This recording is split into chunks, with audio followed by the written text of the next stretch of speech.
Well, good evening. I have just come in the last couple of days from an event at the National Training Center in Shepherdstown, West Virginia. I was asked by the U.S. Fish and Wildlife Service Enforcement Arm, as I have been in previous years, to go there and speak to individuals who come from many different countries around the world to help explain to them what we understand to be North American conservation. And this is always a particularly interesting and fulfilling kind of role that I play, because last year all of the representatives were from African countries.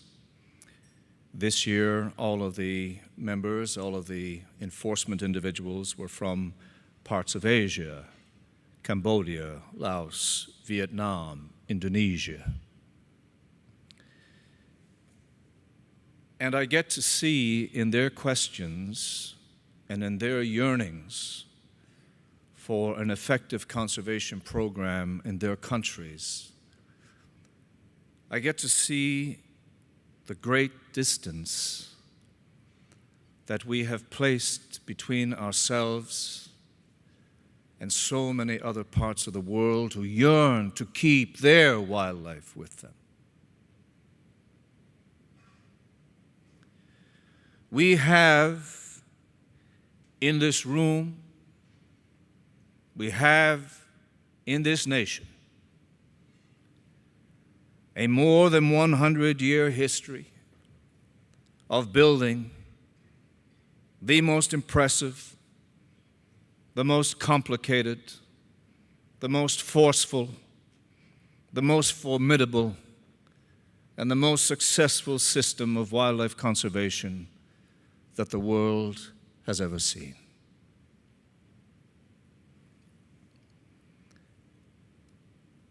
History has shown us, ladies and gentlemen, that it is what a nation does in time of crisis that will eventually determine its reputation and its standing. Thus, this miracle of conservation born in your country, adopted and worked upon in tandem by the neighbor to the north, Canada, the achievement that it represents, with even the facts and figures that have been presented here this evening to you in terms of the conservation of elk, ought to make every citizen of your country proud. It ought to make every political leader of your country aware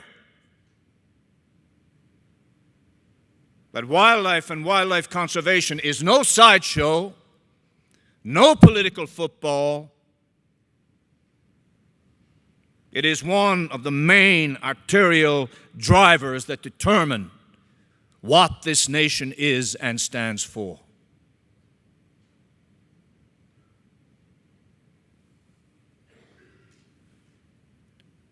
I remain every year of my life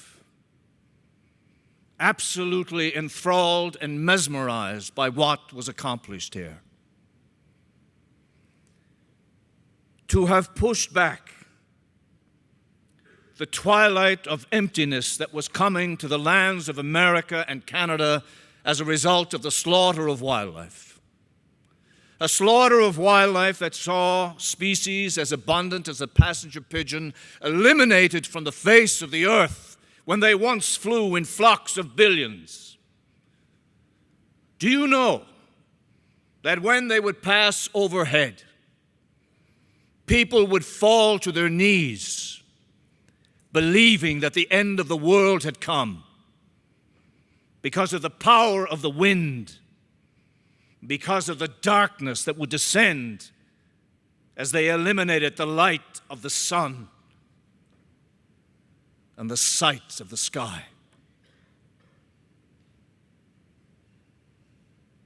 that all the species, including the magnificent elk, would have been on an Endangered Species Act if we had had one. That somehow a group of people in a nation turned that back remains for me one of the most inspiring stories in American history, but one of the most inspiring stories in the global search for a conservation model that will work.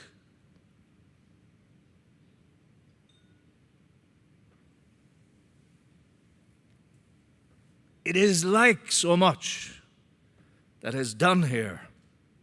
It simply succeeded against all odds. It was a heartfelt pursuit of a goal by a people who said, we will simply not accept the loss of these wild creatures, and we will not accept the loss of our right, our privilege to engage, to harvest, to be a part, a real, living, true part of natural engagement. Not a voyeur, a real part.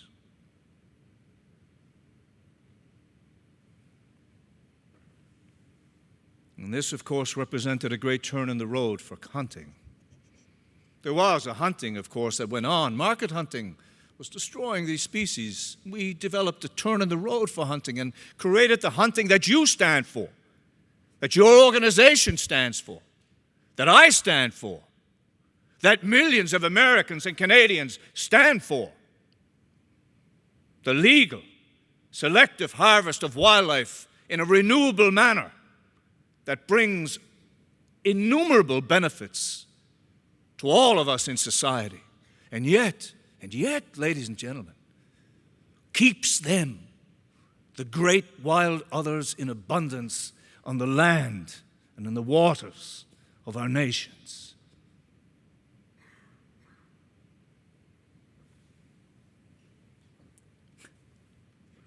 Well, when I speak to people from distant lands, distant countries in my work today, it is pretty clear that this eclipse of wildlife that was the blight upon our countries for a century and more, that we turned around, is now facing the globe, the entire world. Sometimes we become numb to the news, but the reality is that extinction of wildlife is occurring at a phenomenal rate around this globe. And in your lifetime, and certainly in the lifetime of your children, and undoubtedly in the lifetime of your grandchildren, many iconic species, unless we do something, will be lost. Because not every place has a system like yours. Not every place has the rule of law. Not every place has democracy. Not every place has thousands of NGOs that work for the environment and for wildlife. We are at a stage in the world where the globe needs a North American wildlife revolution. The entire world needs it. I ask you a simple question. A simple question. Who will give it to them? Who will tell them of this? Who will offer the best of what we have done? For the rhino matters to us, just as the elk does. And the panda matters to us, just as the mule deer does.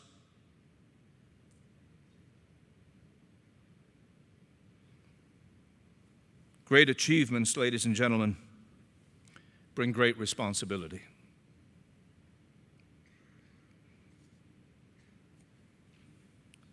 I have said many times, and I will repeat it here this evening in front of a group of people that I deeply admire, that wildlife is no accident anymore. Regardless of what others in society may say, We will keep them with us, ladies and gentlemen, by our effort, by our determination not to lose them, by the resources we will commit, by the intellect we will give, the time, the energy, the ideas. This is how they will remain. And in the absence of that, they will surely be lost.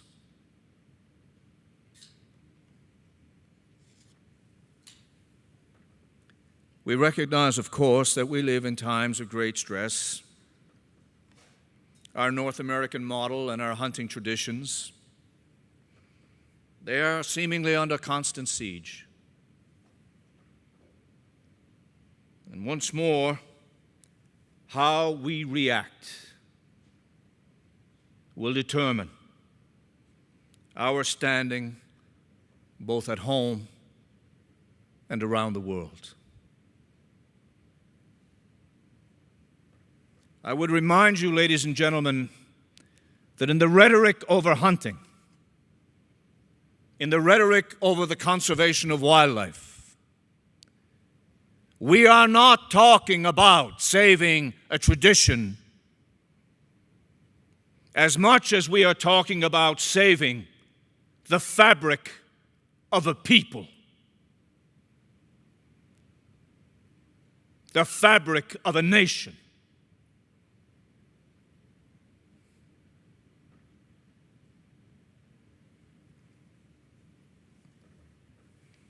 Society is changing. Organized groups are calling for the end of hunting. We have many in society who are trying to understand where they stand on this issue. We have protests now that suddenly, in the great aftermath of terrible events, young people are carrying placards, wondering whether hunting, as the placards read, whether hunting rights are more important than their lives. These are incredibly important messages and emotions pouring out of America that we must recognize and address. There is undoubtedly a rising empathy for wildlife, ladies and gentlemen. The fascination we have for wild animals is beginning to take us in new directions. They are now selling us insurance, if you haven't noticed. They now provide our sleeping pills in the evening so that we have a good night's sleep. They are selling us fertilizers. They are, in fact, the images we are seeing more and more and more. The animal is everywhere.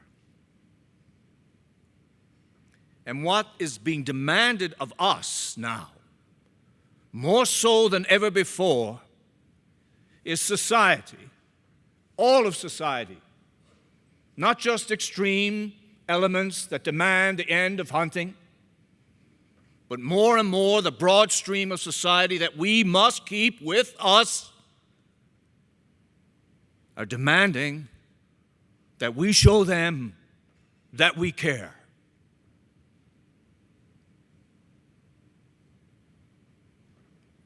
They do not want us to show them that we can harvest wildlife, we can kill. They want us to show them that we care.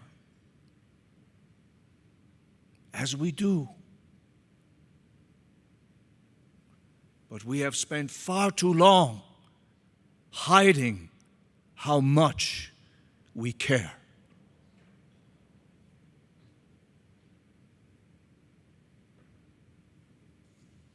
It is clear to me, and it has been clear to me for a long time, that we cannot stay outside these forces of change. We cannot simply hold our hands up and force those tides of social change to move away from us. any more than the little Dutchman can hold back the dike by sticking his finger in the water.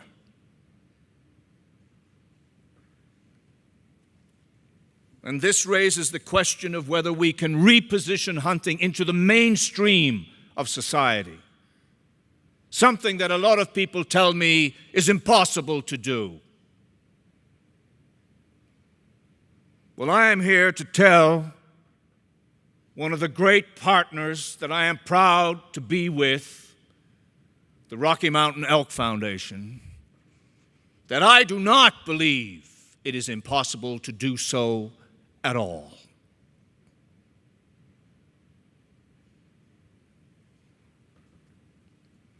Because just as we are facing incredible challenge, ladies and gentlemen, this community of people who hunt, this community is showing what it has done repeatedly over times of crisis in the past. It is awakening. It is awakening. And it is prepared to get the job done.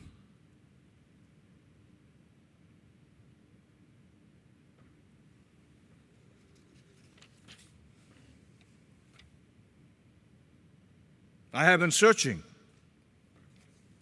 for a way to do this. I have spent a career speaking and writing, lecturing, boring people to death with my talks, boring myself to death with my talks, which is, I don't know if it's worse, but it's just as bad. You don't have to go back to your hotel room alone and be bored with the talk you gave. It's a different feeling, believe me. That's why I drink a lot. I go to the bars a lot. That's why. And it helps. Despite what the medical profession says, it really helps.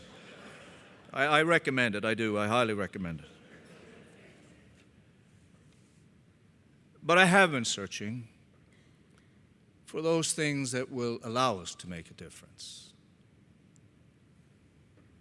You see, I think we've been doing some things wrong. And I think one of the things we've been doing wrong, even though we meant to do right, is we have been presenting hunting as something so special, so unusual, that it's become hard for people who don't hunt to relate to it. Now, I think what we ought to be doing is explaining to modern society that hunting is normal. Can you believe that? You're normal. Just think about that for a minute. But I really believe that it is possible to explain to the general public that those of us who hunt are normal. And I believe it is possible to convince modern society that hunting is a relevant and normal activity in today's world. Today's urban world. Today's world of such different values. Today's world where so many people are separated from nature. Because we see the evidence of people from that world joining hunting today. So what would be the thing we might do to try to convince modern society that hunting is normal, that hunting is worthwhile, that hunting is beautiful and beneficial, that it is practical, that it is something we should not lose, because if we do, all of society will lose something they cherish, whether they hunt or not. Now, as I sought this possibility, I stumbled over lots of things and rejected them. But it finally occurred to me one day that there are certain trends in society that fit perfectly with hunting, but they're not coming out of the hunting community. And these relate to food. I do not have to tell you that the world has gone crazy over food. Restaurants all over this country and everywhere else are in a mad race to create the most exotic of dishes. They want to give people something new in the urban centers where they are bored because they don't have a natural world to go to. So one of the things they take up as a major profession or hobby is eating. They go out to all these different restaurants and taste all the different foods. That's kind of like their big adventure. And we are finding that more and more and more of those restaurants are looking to wild harvested products as the way to entice people to come to those restaurants. As a medical doctor from the San Francisco Bay told me the other day after a lecture, "You know, Shane, there are many people in the San Francisco Bay Area who are opposed to hunting, but there are a hell of a lot more who are looking for the next experience in dining, and wild harvested food is where they are headed." So I began to think of this idea about food and what food might mean for hunting and what hunting might mean for food. And I developed this Wild Harvest Initiative, as it's called. We have each year in Canada and the United States 40 to 45 million, that's right, 40 to 45 million citizens of the two countries out of 360 million who participate in the harvest of wild fish and wild fowl and wild mammals each year. 45 million. It's no sideshow. If 45 million people turned out to play soccer, believe me, FIFA would be very happy. 45 million. Those 45 million people are doing it for a reason, and they are harvesting a massive amount of wild food. They are harvesting a massive amount of wild food in the most environmentally friendly food procurement system that we know of. They do not damage any habitat. They do not apply any herbicides. They do not use insecticides or pesticides. They do not have a big environmental impact at all. And yet at the same time, they pay for the right to engage in that activity, and the money they pay for that right and the excise taxes they pay in that activity go to fund the conservation programs of the United States of America.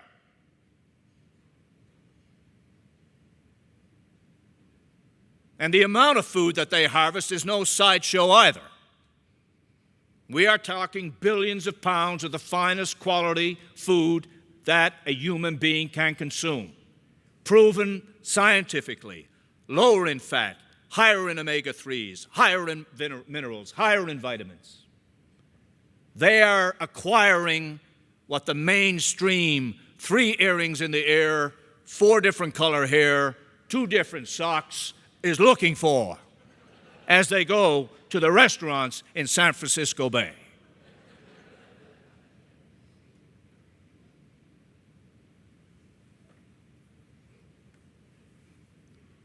We know the health benefits of time spent in nature, ladies and gentlemen.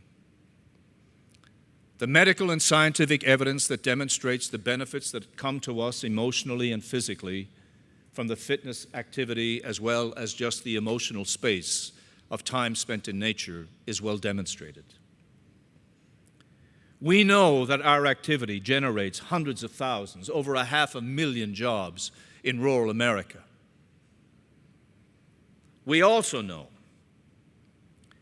that these crazy people who hunt and fish have built within them a generosity defect which forces them to share what they have harvested. So as soon as the elk goes down when the first cut is made and the gut is drawn open and the innards are being tumbled out, we are already talking about who we're going to give some of that to. Is that not true? We are thinking about our brother or our father, our parents, our sisters, our children, our friends. And the reality is this is played out in every single instance where a hunter takes an animal. And think about this. When we share that meat, and when the people accept that meat, they too are now part of the chain of hunting. No, they did not pull the trigger. No, they did not hike to the Alpine mountains. No, they did not carry the animal out. But they have signaled by their willingness to consume the animal that was taken that they too are part of this chain. We estimate in this study now that maybe 1 in 3 Americans and Canadians are touched by this wild meat. We seek relevance, ladies and gentlemen, relevance for hunting. If 1 in 3 people are touched by it, that's pretty bloody relevant. But we are going to go further in this. We are going to ask economists to tell us how much that food is worth. And this is no ordinary food. If you pay more for grass-fed beef, and then you pay more for Wagyu, and you pay more for whatever else is coming down the pipe, believe you me that these commodities that we hunt, wild ducks, wild geese, wild deer, these species are up there at the highest level. And we know that because people are paying fortunes to eat captive-bred venison. We are going to put a number on this, ladies and gentlemen. We're going to explain to the United States of America and Canada just how much that food is worth. We are going to explain the biomass, just how many millions, billions of pounds are consumed. And then we're going to ask, and then we're going to analyze what it would take to replace that. How much wildlife habitat has to be lost?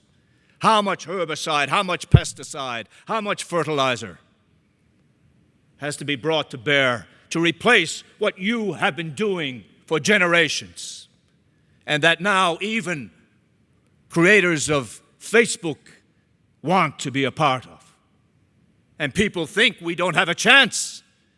We are about to break open the biggest channel into modern society that hunting has ever had. Food, healthy food. Chefs are coming to us about this project. Medical doctors are coming to us about this project. Components of society that never came about other things I was doing with respect to hunting, because they know this is something real. And this is something that people will listen to.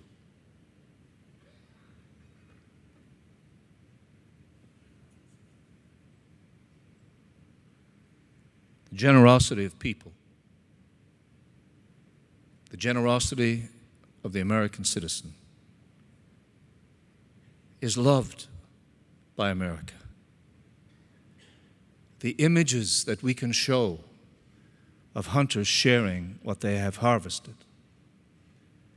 of the feelings they have when they share it with their family and friends, these are the elements I refer to as the fabric of a nation. You cannot take these things away. But what we have to do, ladies and gentlemen, is to remind people that we are at the very forefront of this generosity in your country. But let me tackle something even more difficult. We hear it said very often that some of our opponents are animal welfare people. They have very different views, we say, from us. I say absolutely not. I don't believe that at all. I totally disagree. Animal rights people may have something different, yes. but animal welfare people who are concerned about the life and the death of animals. Are you not concerned about that? You at that table? You at that table? Are you not? You're not concerned about that? We are all concerned about this issue of animal welfare, or we bloody well ought to be. And we intend, in our partnership, to remind people that the consumption of meat in this world is rising like a rocket.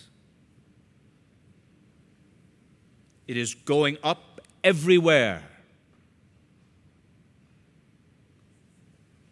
The question is not whether animals will die, ladies and gentlemen, whether they be codfish off the coast of Newfoundland, or whether they be tuna in the middle of the Atlantic,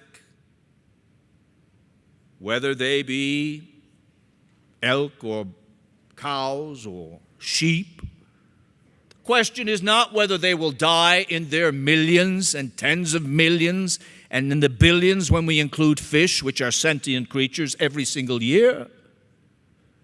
The questions, ladies and gentlemen, for society that we must bring to them is how did they live and how did they die?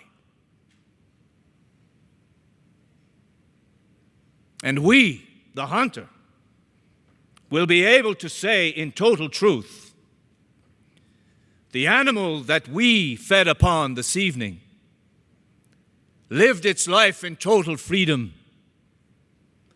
lived its life in the wild,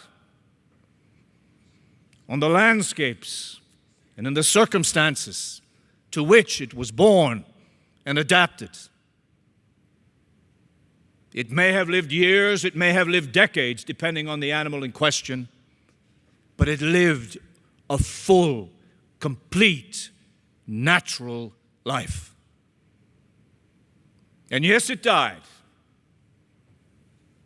We harvested. We took its life. There is no doubt. But that life's end was humane.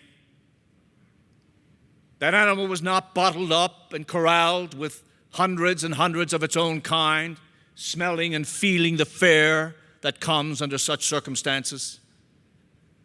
They did not die walking into a metal room and being suspended. They died in a purely natural way of trying to evade, if they knew we were there, the hunter, as they do the wolf, as they do the bobcat and the mountain lion. And then, yes, there were moments of pain when the animal died. But by any standard, even by the standard of commercial fishing at sea, dragging animals up through the depths, their bodies exploding because of the change in pressures, by any measure, hunting is a humane harvest.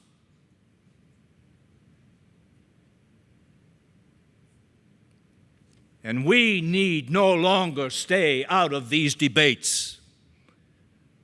We need no longer wait for it to come to us. We are going to go on the offensive with this activity. We are going to show that this is part of the food security of the United States of America and of Canada. We are going to demonstrate that hundreds of thousands, if not millions of families rely significantly upon this harvest for their food because they make the choice to live healthy and to give their children the healthiest food possible. And that at the same time, they experience the natural world in a deep and profound way, that they exercise in the natural world, in the green spaces that the doctors are telling us now, go out and run around the green space for half an hour, you'll live forever. We as hunters were doing that all the time. Then we're building communities. We're providing jobs. We're paying for conservation. We're leaving the land intact. And in organizations like the Elk Foundation, we're on a frenzy of buying more land and acquiring more land for wildlife.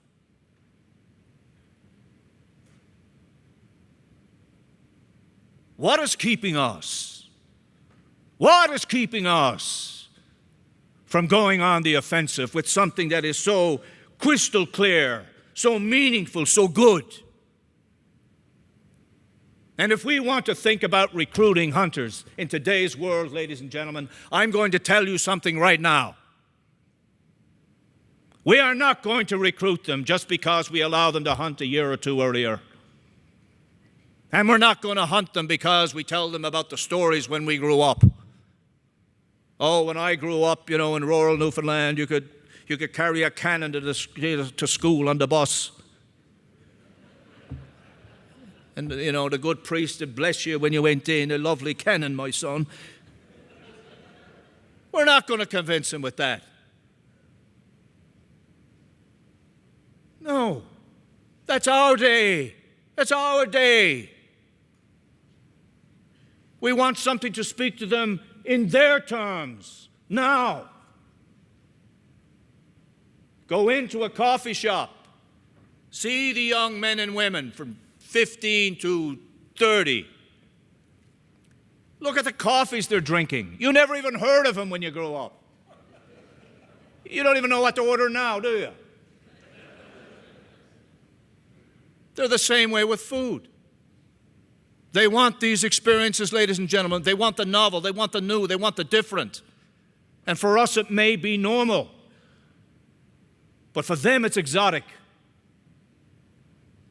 On top of that, we have a rising awareness of the world where people are saying, in their own way, we want to be citizens of the world. We want to take care of this planet. We want to take responsibility for our food. Let us show them how.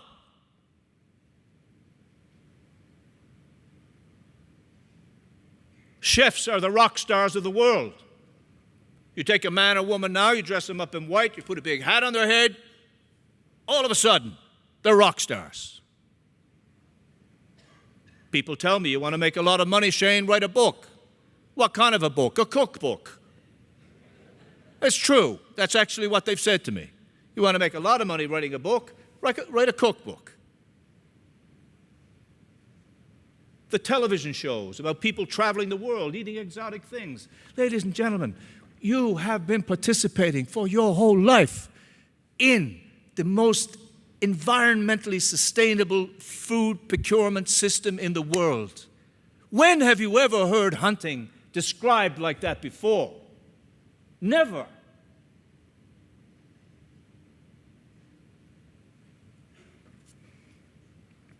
We plan with this for films. We plan magazines. We plan books. We plan events. And we know the people will come. And we know a lot of them will not be hunters, which is exactly what we want, isn't it? We want the 70% before they become 60% and 50%, and the game is over. We need to go after them now, seduce them now with one thing the human animal loves: food. Good food. We have the Northern Chefs Alliance now interested in this. We have restaurants in San Francisco, Newfoundland, other places wanting to host these dinners and events. We have something of real energy and potential here now, ladies and gentlemen, and it's so simple. It's what you always knew. It was always part of why you hunted. It was always part of why you taught your children to hunt. And it is why, when you sit down at that family event with that animal that you took yourself, everything is different than if you went to the store and bought it. Everything. What you talk about, what you remember, what you smile about. And you remember that animal as an individual. You remember it. You honor it. Think of the imagery we can show. Think of the stories we can tell. Think of the momentum we can build with this effort.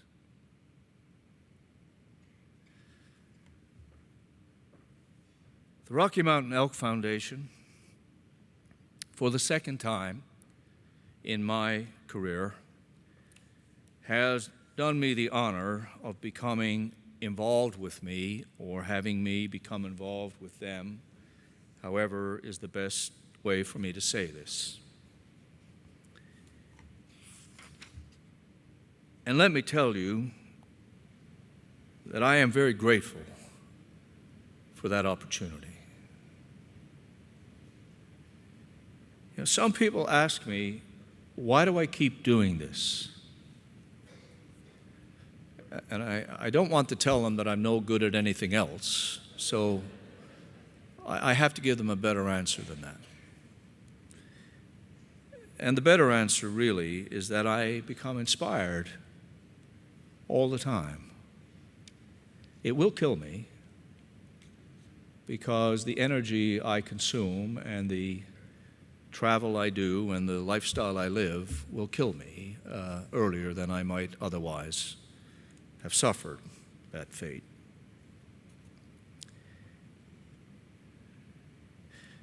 When I went to that conservation officers meeting yesterday or the day before, and these people were begging me to tell them how to do what we have done, I was inspired by their energy and their questions. And I wanted to try to explain to them that this is a long road with many struggles. But despite it being a long road with many struggles, you see, I have secret agents working with me. The thing is, they don't know they're secret agents. So as I walk down the corridor today, thinking about all of this and what I might say this evening, I ran into Charlie Decker. And so we had a cuffer, as we say at home. We had a gab, we had a talk, we had a discussion. And virtually every word that came out of his mouth inspired me. So I seriously thought when I left him and went back to my room, I thought I was going to get up here and say just a whole pile of stuff about him. He's probably really happy I did not do that. But I mean it sincerely, that it's secret agents like him that give me the inspiration to keep doing what I do. Our history, ladies and gentlemen, has been a great one. And you have no other honorable choice but to continue to do the things you have been doing, to take the big steps in leadership for conservation that you have been doing, and to continue to provide assistance and help to good ideas that come your way. I believe that the Rocky Mountain Elk Foundation has emerged as one of a handful of truly extraordinary experiments in conservation, not only in North America, but in the world. And like all tremendously inspiring things, it came from nothing and grew to what you are today. And somehow, along the way, you have not lost the decency, the dignity, the humanity, and the kindness that are hallmarks of the greatness that lies within America. So I hope that over the next number of years, that together we will make a seismic shift for the future of hunting. Because I really do believe that seismic shift will be about the fabric of the United States of America. And I do not have to tell you how I feel about the United States of America.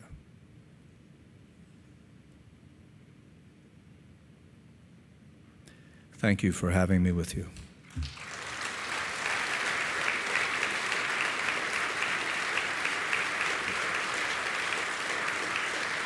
Thank you very much. We will do a lot together.